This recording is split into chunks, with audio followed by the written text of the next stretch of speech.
the moments before my crucifixion. Friends, gather around.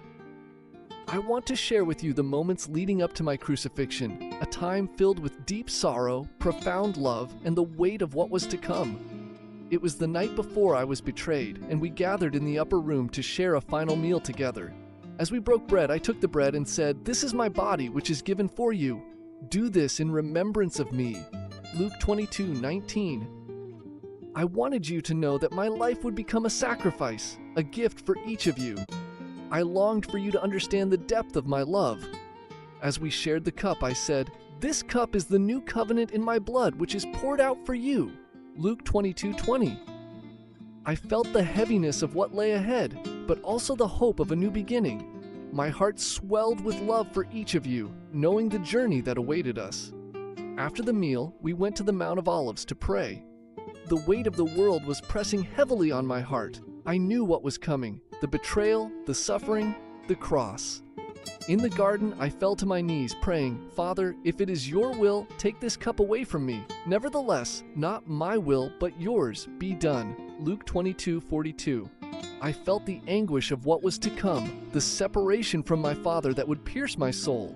As I prayed, I was joined by my closest friends, but they struggled to stay awake.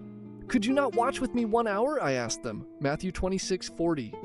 Even in my deepest hour of need, I felt the loneliness of my mission.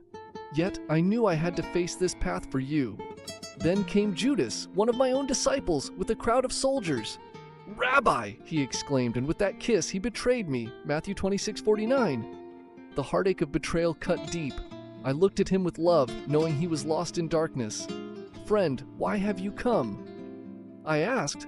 Matthew 26:50. Even in that moment, my heart yearned for his redemption. As the soldiers seized me, Peter drew his sword, ready to fight. "Put your sword in its place," I told him. "For all who take the sword will perish by the sword." Matthew 26:52. I could have called down legions of angels to save me, but I chose this path willingly. My love for you was greater than my own pain. They led me away to trial, and the accusations flew like arrows, sharp and painful. "Are you the King of the Jews?" they asked, mocking my identity. Luke 23:3. I remained silent, knowing that my silence would speak louder than words. My heart broke for those who could not see the truth, for those who would reject the love I came to offer. As I stood before Pilate, he found no fault in me. "What shall I do with Jesus, who is called Christ?" he asked the crowd. Matthew 27:22. They shouted, "Crucify him!" Their voices pierced my heart. I wanted them to know that I was here to bring life, yet they chose death. In those moments, I felt the weight of the world on my shoulders, every sin, every sorrow, every broken heart. But even in the darkness, I held on to hope. I knew that through my sacrifice, love would prevail. So as you reflect on these moments, remember the love that drove me to this path.